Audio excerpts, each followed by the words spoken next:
الحمدلله شروع شو در امین پورې دا دعا ده مطلب ډېر مختلف دعاګانې وکړي نو د مونږ نه پس دعا کولو ته بیا سو نغشته ده مطلب دوه خطبو منځ کې دا کوم ټایم چې زیاتره امامان وایي چې دې کې دعا کول چې کنه بکار بسم الله الرحمن الرحیم موږ مسائل بیانول په هغه مسائلو کې نن یو اهم مسله بیانو هغه مسله دا ده چې اکثریت زمون کو جماعتونو کې زمونږه امامان صاحبان کله چې هغه موضوع کې فرض موسی دا هغه نه پس چې یو عادت جوړ شوی دی او عادت ته حد رسیدلې دی چې دا هغه نه بغیر نو مقتدی پاسي او نه امام پاسي چې خامخا به امام مخ راو ګرځي دا هغه نه پس به امام دعا وي او امام کپاغه مقصد د دعا باندې وي او خوشاله مقتدیان نه وي مقتدیان هغه بس اسی امین کوي نور ته دا پته لګی نه چې دا امام سو ویل او موږ د امین په سوجه باندې وو اهم خبره او اهم نقطه په دې خبره کې راځي کړو چې کله سلام وګرځول شي او امام په جمع باندې دعا کوي آیا دا دعا د پیغمبر صلی الله علیه وسلم نه یا د صحابه کرامو نه یا هغه علما چې هغه د صحابه کرامو د دور د نږدې خلکو تابعین او تبع تابعین چرته وي آیا په سلفو کې دا عمل وو کنه اهم خبره ده اول خو زمون امامان اجزالان په دې خبر نه دي چې سلام وګرځول شي بس قبله طرف ته مخ کړي مخ بنه راګرځي حالانکه احادیثو کې راځي چې کله رسول الله صلی الله علیه وسلم سلام وګرځولو په خي طرف یا په ګس طرف باندې خپل قوم ته اگر مخامخ شو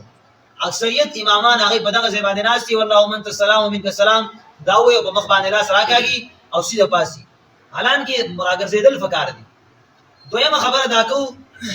چې آیا دا امام چې دی د امام سره به د مقتدیان انتظار کوي د دعا ته کنه دا ډایرکټ خپل دعا وکړي حالانکه مسله دا ده چې ګوره امام د ځان له دعا وکړي مقتدیان د ځان له دعا وکړي که اتفاقا امام هم لاس اوچت کړل او مقتدیان هم اوچت کړل امام خپل دعا وکړل او مقتدیان خپل وکړل بس خبره ختمه خو زمونږه په معاشره کې د حد رسیدلې چې کوم امام دعا ونه کی بس هغه ته خلک مکمل کافر وي حالانکه دا طریقه نه ده د فرض موږ نه بس دعا الله ډیره قبلوي خو لیکن موږ یو مروجه عمل جوړ کړی دی هغه دا چې امام دعا لاس نه پورته کړي موږ دعا نه کوو اصل کې خبره دا ده چې چرته دا امام مختصر دعا کوي او استاد لو غواړي چې څوک دعا وکړي نو استاد او یا استاد لکه کوم خبره راځي هغه امام ستاسو لپاره دعاګانې ونی نو تخپل حاجت الله ته بیان کوي امام څخه خپل بیان کوي مقصدی خبره دا ده چې امام راوګرځي د فرض مونږ نه بس نو دلته پکار دادی چې دادی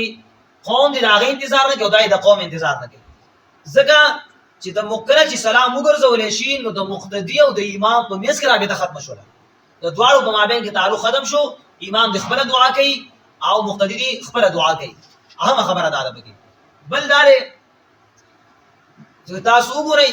امام چې لاس اوچت کی نو مقتدی تر هغه پوري لاس نخ کته کوي هغه پوري په مخ لاس نه راکاږي تر څو پوري چې امام نه راخلي د امام نه یو سړی نه مخ کې وتلی شي او نه د امام نورستو بس امام کله دعا ختمه کې داغه نه پس خلک پاسي کله د سړی ضروری کار به امام ته بناستي الکه دا ځان باندې پسوره باندې وغه مخته کړل دي او اخر کې بچی امام اخر کې وایي صلی الله تعالی علی خیر خلقی یا نور سره اخر کې وایي بس مقتدیان په دې اطمینان سره د امام سره یو ځای روان شي حالانکه دا کول دا طریقه نه د صحابو نه ثابت ده نه د رسول الله صلی الله علیه وسلم نه د سلفونو مفتی شفیع رحمه الله دی بارک لیکلی وای دا رسمي تجزیه ده دا یو رسم دی چې خلک تجزیه کوي بس په خلکو په میاس کې یو رسم پیدا شوی دی نو اهم خبره مې بدای کې دا کوله چې لکه دا دعا دی مقتدیان هم ځان لګي او امام هم ځان لګي اوس خبره دا چې مونږ دی او الریډي دعا ده الحمدلله شروع شو در امین پورې دا دعا ده مطلب ډېر مختلف دعاګانې وکړي نو د مونږ نه پس دعا کولو ته بیا سو نغشته دي مطلب خبره ډېر کوی سوال دی حدیث کې راځي نبی رسول الله چې درې اوقاتو کې ډېر الله دعا ډېر قبلوي ځکه موږ الله ته محتاج یو کنه دا خو مونږ چې الله ته محتاج نو بیا هغه وختونه کتل غواړي چې باید الله دعاګانې قبلوي نو یو پکې د فرض مستیم د مو فرض مونږ پس چې کومه دعا وشي هغه الله ډېر الله ته قبول دعا وي نو د دغه په بنیاد باندې چرته یو سړی نه کوي نو هم څه خبره نشته خو چې کوي نو د احادیث موافقت برازي رسول الله صلی الله علیه وسلم د وینا موافقت برازي وایي شي د دوه خطبو منځ کې دا کوم ټایم چې زیاتره امامان وایي چې دې کې دعا کول چې کوم نه پکار او عام تاثر دا دی چې د خطبې دوران کې ته هیڅ قسمه هیڅ نشي کولی نو د دې څه مسله ده د دعا د خطبتين په میاس کې دوه خطبو په میاس کې دام دغه شان یو رسم دی بس چا چې کړي څوک یو بل ته وګوري دغه شان الله سوچت حالانکه دا ثابت طریقه نه ده چې د خطبو په میاس کې دعا وکړي شي امام چې کینی د دې په میاس کې امام کس اسکار کې ودی سبحان الله درې زرو یا بل څه الفاظ یو غدي وي ولیکن مقتدی له دای ځل نشي دي کې دا سوچت کې حکومت باندې لاس راځي هغه دغه خطبه ټیم نه پته کې دا دعا څنګه کوي او دعا خو دې ته ویل کې چې په حاصل سره سره وشي نو دا نه جایز نه ده ٹھیک نه ده نو زیاتره خلک وایي چې د جمعې پر ورځ یو غړای داسې دی چې هغې کې دعا بالکل نه رد کېږي جی جی نو موږ ته خو دغه څه اندازه نشي چې کومه غړای ده